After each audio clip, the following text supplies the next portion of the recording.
Dhule police अधीक्षक कार्यालयात महिला अंमलदारांसाठी कायदेविषयक कार्यशाळा।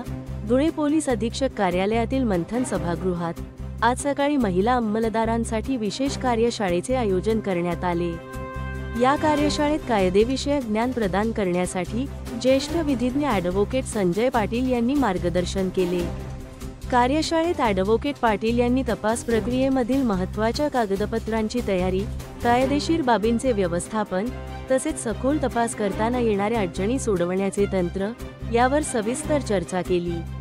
महिला अंमलदारांसाठी आयोजित या उपक्रमामुळे तपास प्रक्रियेतील त्यांच्या भूमिकेची अधिक प्रभावी मांडणी होईल असा विश्वास व्यक्त करण्यात आला।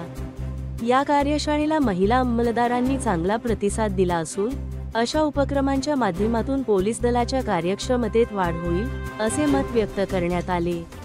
धुळे क्राईम न्यूजसाठी अब्दुल रहमान मलिक, धुळे।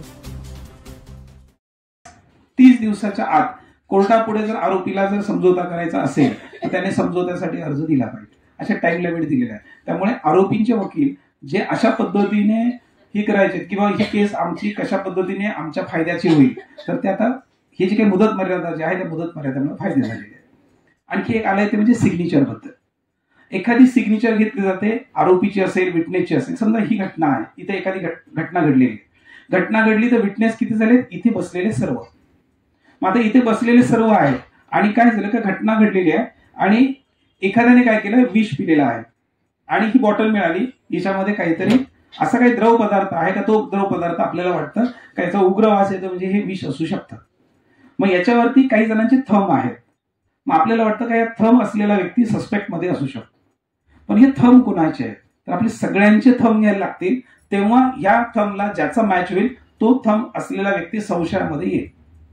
आता आपल्याला एवढ्या व्यक्तींचे जर थंब घ्यायचे असतील तर ते थंब घेण्याबद्दल अगोदर सीआरपीसी मध्ये 311 म्हणून कलम होतं आणि त्यानुसार काय होतं की जरी ते व्यक्ती आरोपी नसतील, जरी त्या व्यक्तीने अटक केलेली नसेल, अशा केसेसमध्ये त्या व्यक्तींचे अंगठे घेण्यासाठी कोर्टाकडे अर्ज दिला जाईल आणि कोर्टाकडे अर्ज दिल्यानंतर कोर्ट व्हेरीफाय करेल की या व्यक्तींची साक्षीदार म्हणून त्याचबरोबर यांचे थंब घेण्याची खरंच आवश्यकता आहे का, आणि मग 311 प्रमाणे कोर्ट तुम्हाला परवानगी देईल। मग तुम्ही त्यांना नोटीस काढायची आणि नोटीस काढल्यानंतर तो व्यक्ती जो आहे तो व्यक्ती तुम्हाला तपासाला सहकार्य करणार आहे। असं हे 311 कलम होतं। या 311 मध्ये काय झालं, दोन गोष्टी होत्या। एक होतं सिग्नेचर, एक जे होतं तर ते आहे हस्ताक्षर। म्हणजे कोणाचं हस्ताक्षर मॅच व्हायचं असेल तर आपल्या इथे आपणच एक्सपर्ट होतो। हे एकाचं वही घेतली, इकडचं चिठ्ठी घेतली आणि ते मॅच होते, मग हेच हस्ताक्षर ते आहे। मग कोणीतरी सांगतं का नाही हे याचं हस्ताक्षर आहे, तर असं नाहीये। हस्ताक्षर मॅच करायचं त्यासाठी